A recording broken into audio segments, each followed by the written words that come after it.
काँग्रेस नेते राहुल गांधी आता पंतप्रधान मोदींच्या भेटीसाठी दाखल झालेले आहेत। मोदींची भेट घेण्यासाठी राहुल गांधी पोहोचल्याची सगळ्यात महत्त्वाची आणि मोठी ब्रेकिंग न्यूज आपण पाहतोय। सीबीआय डायरेक्टरच्या नियुक्ती संदर्भात भेट घेणार असल्याचं कळतंय। राहुल गांधी आता पीएमओ कार्यालयामध्ये पंतप्रधान मोदींच्या भेटीसाठी दाखल झालेले आहेत। आताची सगळ्यात महत्त्वाची आणि मोठी ब्रेकिंग न्यूज आपण पाहतोय। राहुल गांधी पंतप्रधान नरेंद्र मोदींच्या भेटीसाठी दाखल झालेले आहेत। तर राहुल गांधींच्या संदर्भातली सगळ्यात महत्त्वाची आणि मोठी अपडेट आपण पाहतोय। काँग्रेस नेते राहुल गांधी आता पीएमओ कार्यालयामध्ये दाखल झालेले आहेत। पंतप्रधान नरेंद्र मोदींची भेट घेण्यासाठी आता राहुल गांधी हे पंतप्रधान नरेंद्र मोदींच्या कार्यालयामध्ये पोहोचलेले आहेत। पीएमओ कार्यालयामध्ये ही भेट आहे। राहुल गांधी मोदींच्या भेटीला जात आहेत। ही थेट दृश्य आपण पाहतोय। राहुल गांधी आता पीएमओ कार्यालयामध्ये पोहोचलेले आहेत। तर सीबीआय डायरेक्टरच्या नियुक्ती संदर्भात ही भेट असल्याचं बोललं जातंय। तर राहुल गांधी आता पीएमओ कार्यालयामध्ये पंतप्रधान मोदींच्या भेटीसाठी दाखल झालेले आहेत।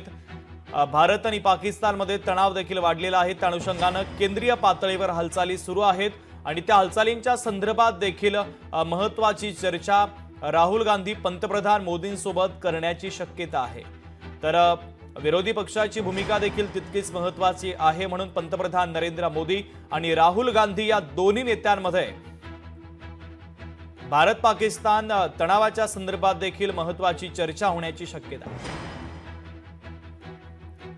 निवृत्त ब्रिगेडियर हेमंत महाजन सर आपल्याशी जोडले जात आहेत। त्यांच्यासोबत या भेटीच्या संदर्भात आपण चर्चा करूया। हेमंत सर, स्वागत आहे। केंद्रीय पातळीवर आपण पाहतोय आता हालचाली कमालीच्या वाढलेल्या आहेत। काही संरक्षण विभागाच्या अधिकाऱ्यांसोबत मंत्र्यांसोबत पंतप्रधान नरेंद्र मोदींच्या सकाळपासूनच बैठका सुरू आहे आणि थोड्या वेळापूर्वी पंतप्रधान मोदी पीएमओ कार्यालयामध्ये पोहोचले।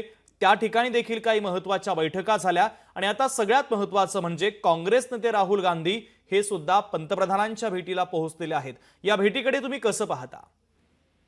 असं आहे की आपल्याला ज्यावेळेला पाकिस्तानच्या विरोधात लढायचं आहे तर पाकिस्तानला सरळ इशारा मिळाला पाहिजे की सगळा देश जो आहे हा भारतीय सैन्याच्या मागे उभा आहे। म्हणून सगळे राजकीय पक्ष, सगळे समजा एनजीओ, ऍक्टिव्हिस्ट, लोक या सगळ्यांनी आपलं लक्ष केवळ म्हणजे केंद्रित करावं आपल्या शत्रूवरती आणि देशाच्या आत कुठल्याही प्रकारची गडबड, हिंसा किंवा अशा प्रकारचे आंदोलन वगैरे करू नये। त्याच्यामुळे पूर्ण देश एकत्र येऊन पाकिस्तानच्या विरोधात लढू शकेल। तर मला वाटतं आपल्याला हे जे राहुल गांधी यांची जी भेट आहे त्यात एक संदेश असा द्यायचा आहे की राहुल गांधी हे लीडर ऑफ अपोजिशन आहेत। त्याच्यामुळे सगळे राजकीय पक्ष जे आहेत ते भारत सरकारच्या मागे आहेत, भारतीय सैन्याच्या मागे आहेत। त्याच्यामुळे जे काही भारत सरकार करेल त्याला सगळ्यांचा सपोर्ट असेल आणि त्यामुळे आपल्याला जी काही मोठी पावलं पाकिस्तानच्या विरोधात उचलायची आहे, म्हणजे पारंपरिक युद्ध म्हणा किंवा अतिशय मोठा हल्ला म्हणा, तो आपल्याला करता येईल आणि याकरता देश एकत्र आहे।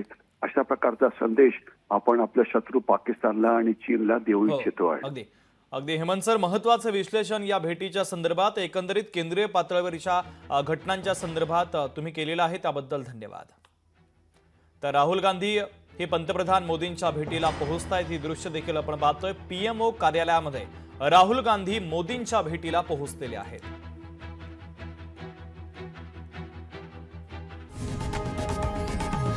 लोकशाही मराठी ऐका, पहा, जागरूक रहा।